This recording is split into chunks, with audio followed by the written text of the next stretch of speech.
what I want to do, because the first thing they say is, where's the queen, right?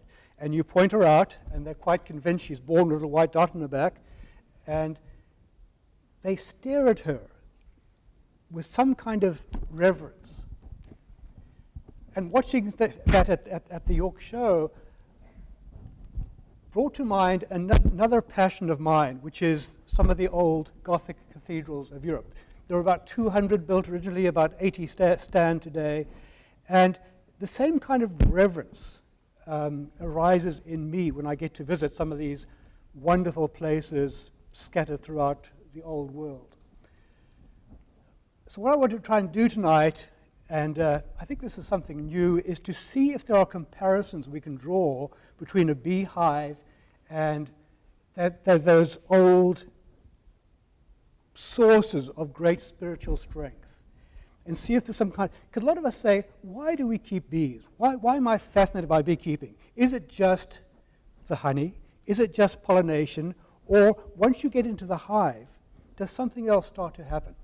You know, it does for me, and I find it very difficult to explain. I don't want you to think that this is some kind of clumsy attempt at proselytizing. I've just chosen Gothic cathedrals because that's what I know. I hope that someone will do this with synagogues, with Native American traditions, with mosques, whatever, right? So, just to set us in terms of time, along the bottom we have from 500 BC to 2000. And I've tried to trace what I think of as the progress of civilization, right? So the Greeks, about 500 BC, succeeded by the Romans, about 300 to 500. A series of barbarian invasions ended the invasions, and then about 500 years of dark ages, and then we get the medieval period, about 1000. Between 1300 and 500, sometimes called the Middle Ages, because it's in the middle between the ancient civilization and the new civilization, which was the Renaissance, which was stimulated by the Greeks in about 1450. And that leads to the Enlightenment, to the scientific revolution, industrial and nuclear age, and what's now being called the Anthropocene age, because we humans are having a significant effect on this world for the first time. So where in that timeline does the Gothic period fall? Right there. All these cathedrals were built roughly between 1050 and 1250 AD, in about a 200-year period. And each one took about 100 years plus to build. And it was a very competitive venture, as we'll see.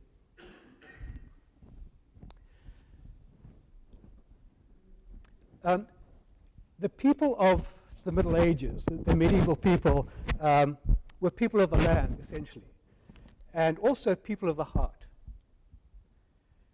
This is an old German manuscript which shows medieval, from the 12th century, medieval people growing grapes, making wine.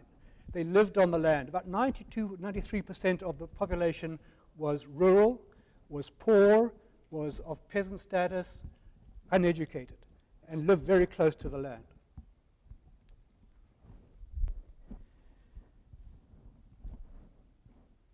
Oops, what's happened there? I'm sorry. Oh. Mark Winston, who David was quoting, has a new book out called Bee Time. It's a wonderful book. And he has this quote I read two nights ago. Beekeepers connect with bees at that deep, unfathomable place where nature moves our emotions, right?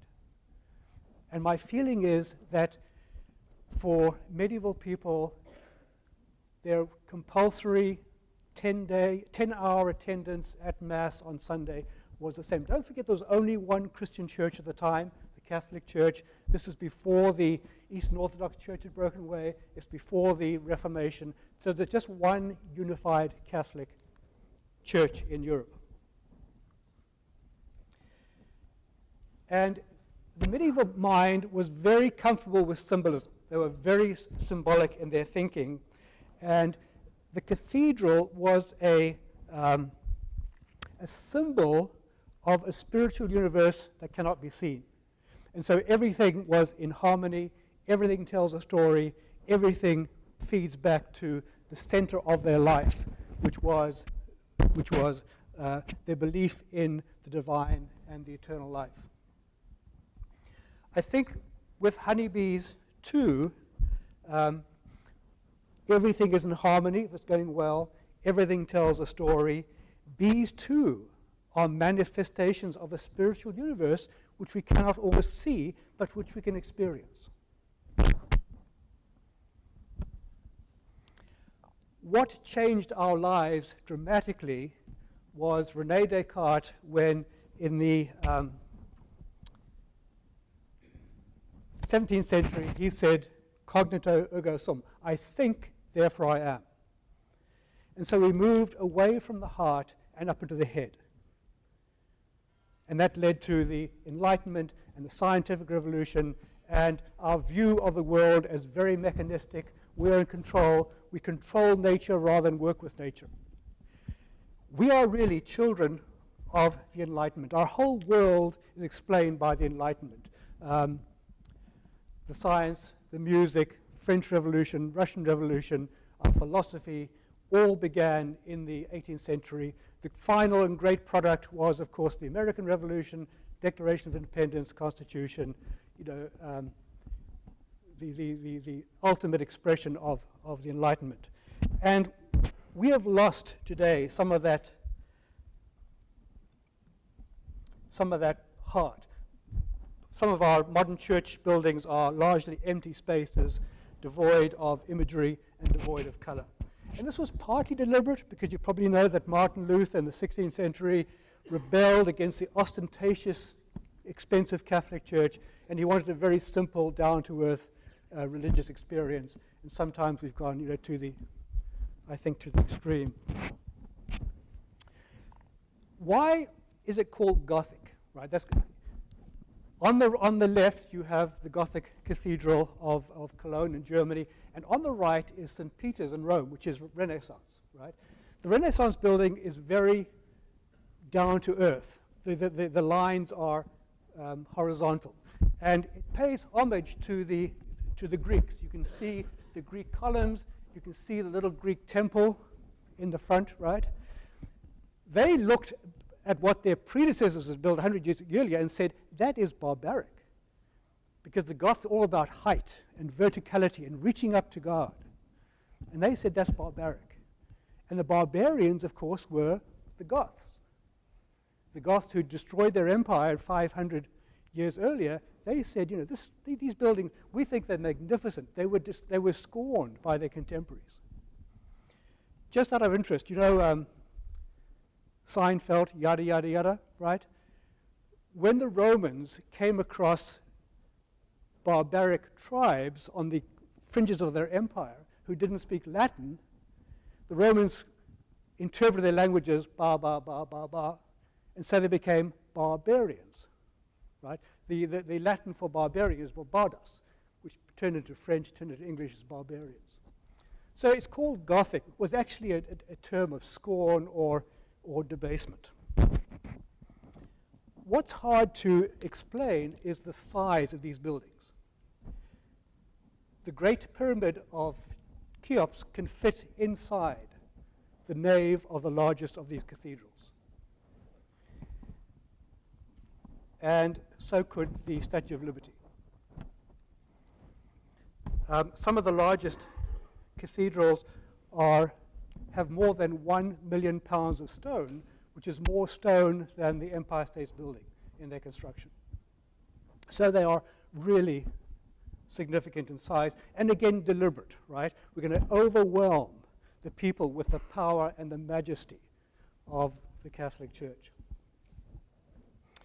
I did a little calculation, and I'm not certain this means anything, but I calculated the approximate size of the nave of a Gothic building.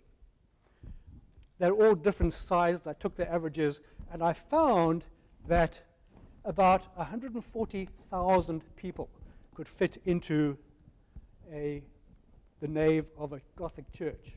If you piled them in like people used to pile into phone booths to see who could get Guinness record. Incidentally, the biggest Gothic cathedral holds 20,000 people on the floor alone. Now, then I took a double Langstroth deep hive, did the same calculation, and found that it's almost the same.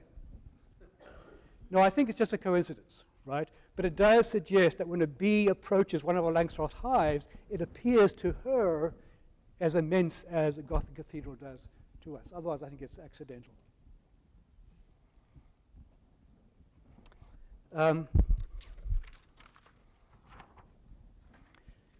Before the Gothic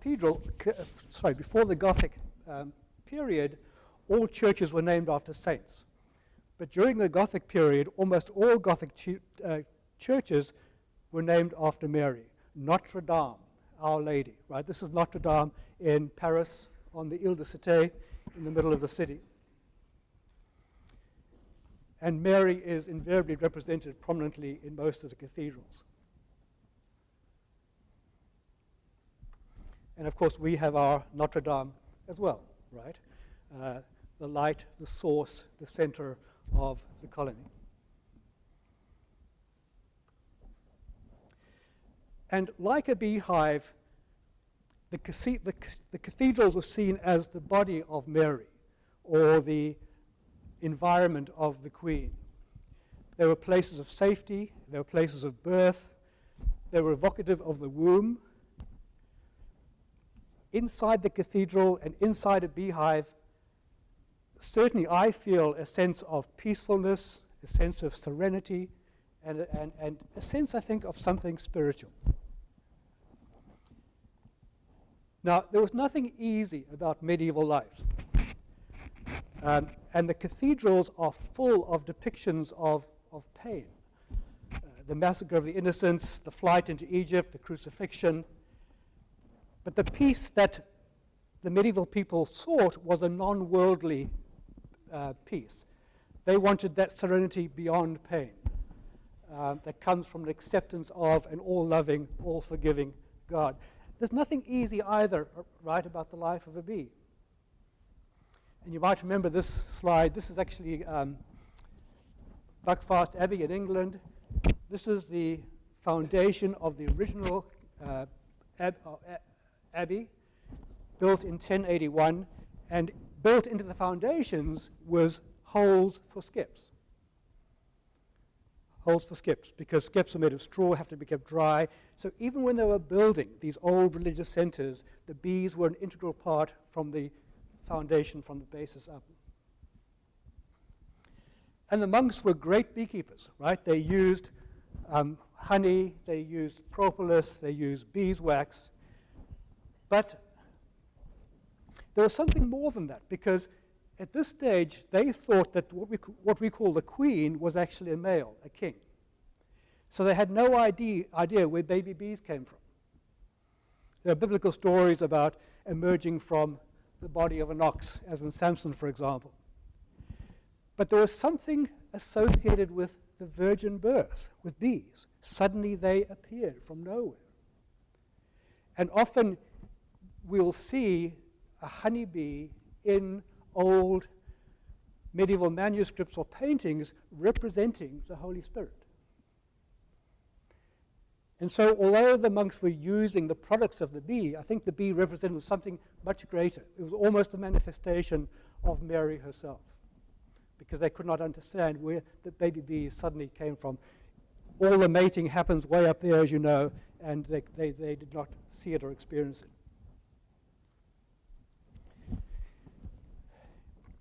Mary and I took this photograph, a little island off Ireland called Skellig Michael, and what happened was when some of the religious orders were driven out of Europe by the barbarians, they took refuge in these small islands. And they kept Christianity alive for up to 400 or 500 years by writing and rewriting the Bible, until they themselves were killed by the Vikings in the 9th and 10th century. But what's interesting, when they built houses for themselves on these islands, they built them as beehives. I've been to one or two places in the world where when you go there, the hair on the back of your neck, stands up This is one of them. We had to climb 700 steps to get there. Nothing grows on this island. It's totally barren. These monks were fed for 500 years by people from the mainland. And they kept Christianity alive whilst they lived in these little bee houses that they made for themselves.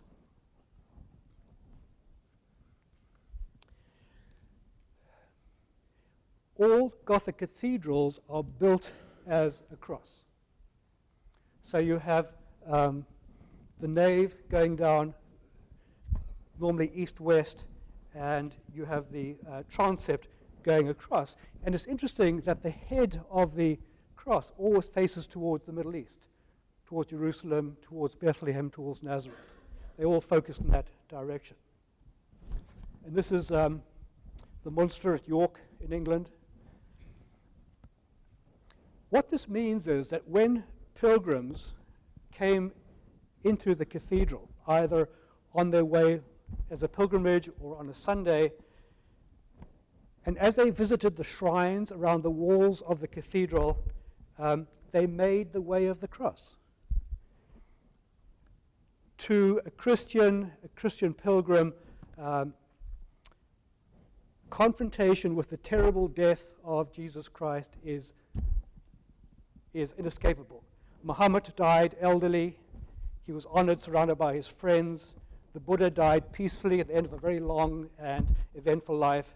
Jesus, of course, died young, died tortured, died abandoned. By all accounts at the time, a failure. Yet, of course, Christians argue that it was the end, and particularly the cross, that is the whole point. It was not the end, but just the beginning. And Jesus said any disciple must be willing to take up his cross and follow him. So when you visit a cathedral, you unavoidably walk the cross as you follow the shrines around the outside. Now, we, of course, don't have this kind of structure with beehives. David was talking about the natural choices bees will make. These were log hives in a baobab tree in Kenya, or the way we try to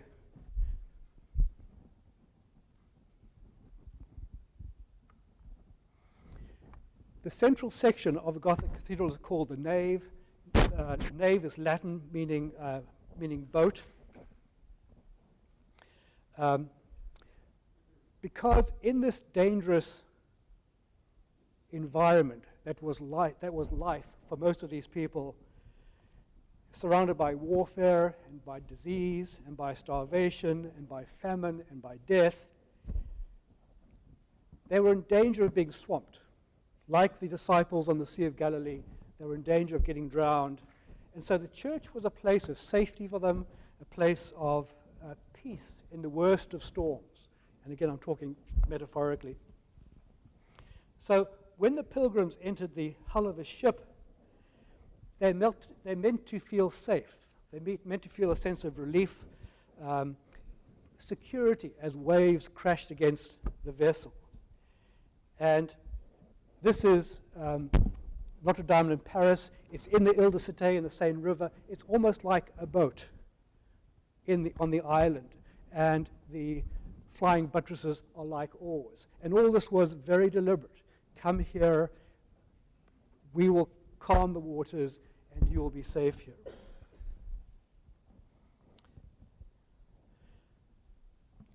But the womb not only keeps us safe, it also prepares us like a fetus until we can be delivered from this uncomfortable world into a richer, more beautiful world, so the pilgrims would argue. Wombs are secure, but they're not our final home. Ships are safe, but they're taking us somewhere. And for bees, the womb or the nave is the brood area. And David was describing the lengths to which the bees will go to protect that, keep it warm, keep it alive, because that is their eternity.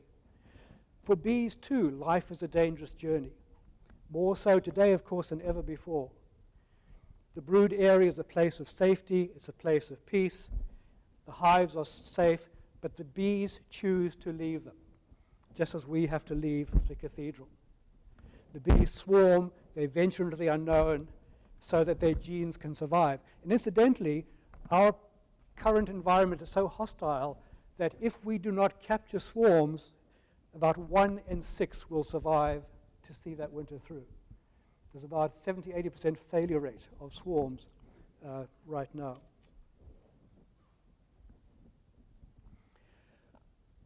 When you go into a cathedral, and you always enter from the west-hand side, walking towards the east, you're plunged into darkness. The darkest part of the cathedral, quite deliberately, is by the main doors. And the idea, again, symbolically, was as a Christian, you walked in darkness. Christianity is a salvation religion. It assumes there's something dreadfully wrong with mankind. Only God's grace can save our problems. And Jesus, of course, called for a conversion, a change of a vision.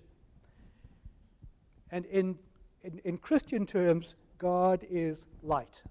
You walk into the light, and you walk into the divine presence. You know the story about Saul on the road to Damascus. And as you walk down the cathedral, the light increases, ever greater illumination as you walk through the building. And the lesson was clear, right? As long as you stay within the confines of the church, as long as you walk in the light, then you're going to be safe. This is actually the first Gothic building ever made. It's right in Paris. The light comes partly from the windows and partly from beeswax candles. And God is light, right, streaming through the windows. Remember that 90% or more of the population lived in poverty, lived in dark hovels. What must have been like to come in on a Sunday to that kind of light and experience? What did it do for the spirit, right? How they achieved this is actually interesting because there was an architectural revolution. And what they did was they built what's called flying buttresses. So they had these pillars and vaults on top which held up the roof. So the walls did not carry any weight at all. And therefore the walls could be replaced with glass to let in light. There are other, but when you look up at the top, you can see those vaults that are taking the weight of the roof and taking it straight into the ground, and therefore leaving the space between as empty space.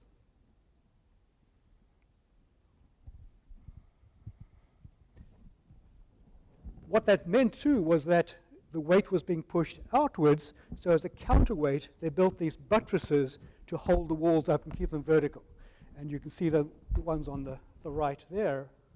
And again, that is Notre Dame in Paris, looking from the top, looking west down the Seine.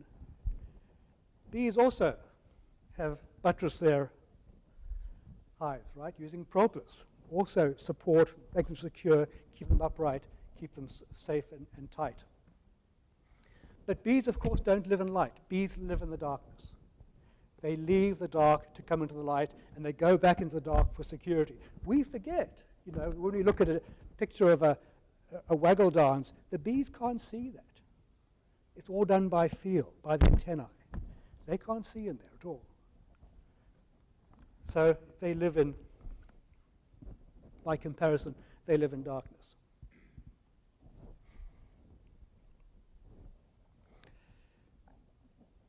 The medieval scholars believed that there's something deeply significant about a circle. The circle is never-ending, it is complete, it is symmetrical, it is perfect. And that for a thing to be beautiful, right, it must have light and color and harmony and balance. Just out of interest, as we're speaking right now, the 5th day of the Australian Open tennis tournament is starting. The way that tennis is scored is related to this. 15, 30, it used to be 45 and then 60, right?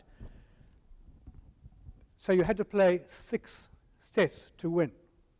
Sorry, six games to win a set.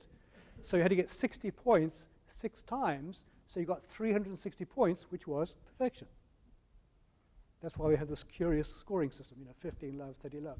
And the word love is a corruption of the French l'œuf, meaning the egg.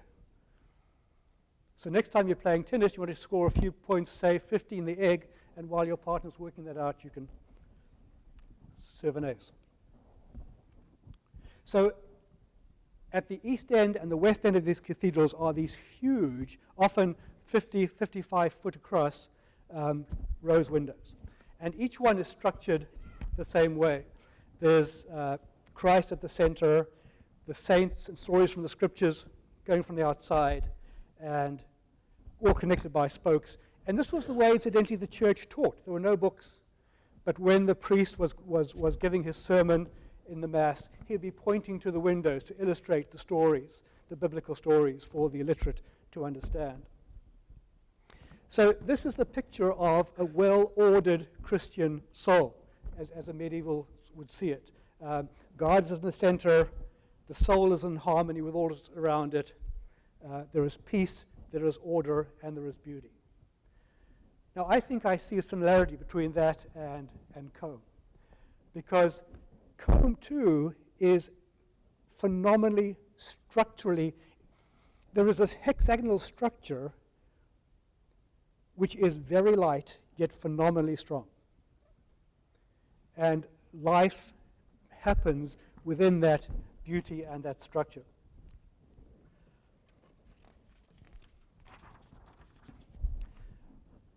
You know, there's a... come back to that.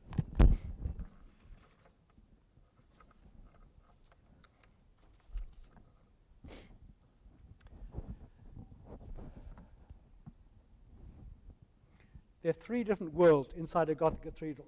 The first one is the earth. Medieval people loved the earth. As I said to you, they lived close to nature. They were people of the heart. And they saw the earth in biblical terms as God's creation. So throughout the cathedral, the story of creation is told in stone and in glass all the time. There are vines, there are leaves, there are birds, there are fishes. So here you have the top of a column which is suggests the Garden of Eden, right? The forest, the man before the downfall. And they also believed in verticality, the idea of reaching upwards, reaching towards the heavens, reaching towards the divine. Some of us try to do it with our hives. Do you know the world record for a beehive with all boxes full is 14 Langstroth Deeps, California, a few years ago. The second world in a cathedral is the cosmos, or the heavenly spheres. The dramatic verticality drives us upwards, but as we walk in too, we're surrounded by the realms of the saints. These are the holy ones who had passed away, but were vibrantly alive in that they were there in statue, their relics were there, their tombs were there, they framed the doorways. You have to walk past them to get into the cathedral. And initially, Mary was the intercessory between us and God. And eventually that became the saints. And so it wasn't just a one-way communication. We could communicate with the divine through the saints, and the divine with.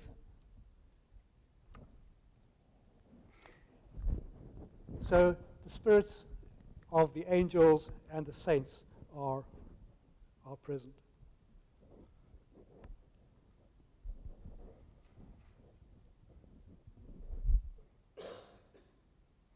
And I would say, too, that the bees are connected. They're all manifestations of nature, and they're all linked.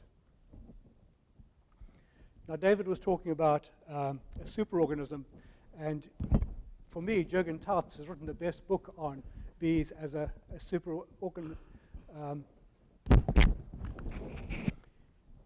Just as the medieval people saw the world as one, saw everything in harmony and peace and connected, so I think We think, David was mentioning about in his latest book, Mark Winston says that bees are both cold-blooded and warm-blooded. They're cold-blooded in that the temperature of an individual bee reflects the ambient temperature, but they're warm-blooded in that they can control the temperature to a steady 90, 93, 95 degrees if they want to. Right? That kind of connection.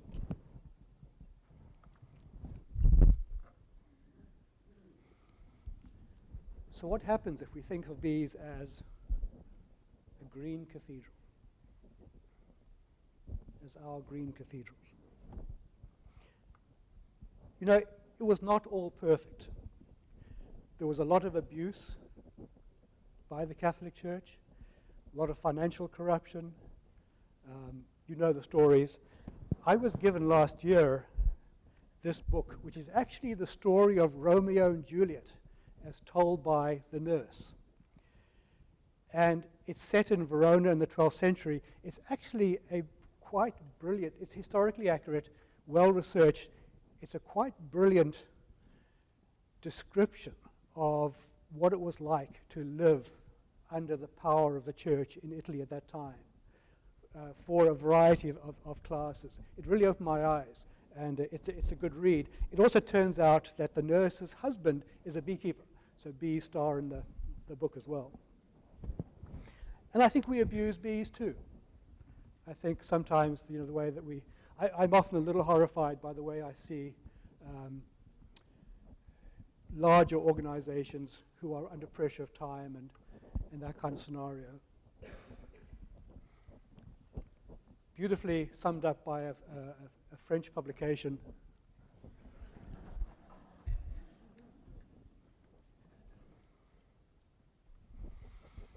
So what does this all mean? What does this mean for us? And this is very much a work in progress for me, and here are a few thoughts. We know that the people who started the Gothic cathedrals knew they would not be alive when they were finished, but they built them anyway.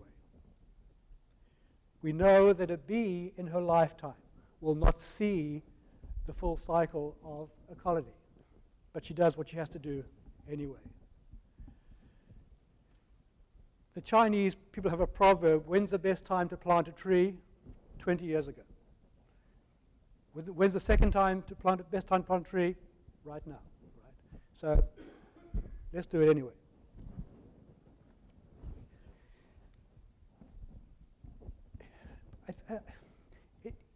I don't want to give bees human emotions, but I feel there's a passion and an integrity with everything they do, and the same with the people who built these great buildings 1,000 years ago. And one of the things I learned very late in my teaching career was that all I could do as a teacher was to be present every day with passion and integrity and trust that the right things would happen. Because every person sitting in my class was there for a different reason, had a different life experience, was hearing different words. And when I'm lucky enough to meet up with some of the people I taught 40, 50 years ago, they'll say, oh, do you remember what happened in your class? And no, I don't. And it was not in the curriculum. It was not what I'd planned, but it was something meaningful that happened to that person at that time. And I think that's part of our challenges as beekeepers, to be truly present with passion and integrity, not just in the hives, but in our life. Everything in a monastery was shared. All the work was shared. There was a real sense of community, of looking after each other. I think that applies to a beehive as well. We know that no bee can exist more than 24 hours by herself, but they can live forever as a super being or a human being. Some of the feelings that I get in both these places, there's a sense of awesomeness, a sense of being transformed, and a sense of gratitude. And the question is, how can we start to use old materials in a new way to produce a new expression of the human spirit? Because I think the bees, as our canaries in the coal mine, are reminding us that we're not doing a very good job right now. Again, Mark Winston has a magnificent chapter in his book about the real reasons for CCD and what the implications are for humanity. And they are very profound.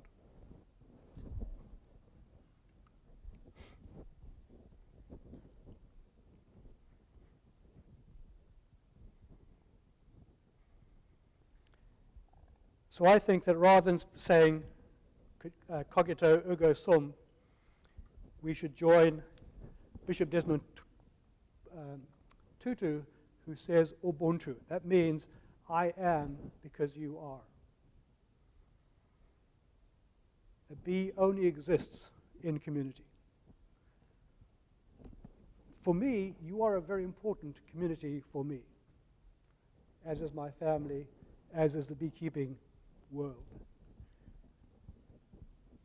I am because you are. So, how do we find that wholeness and harmony and integrity? The bees make honey and cross-pollinate. I think our job is to build love and share it.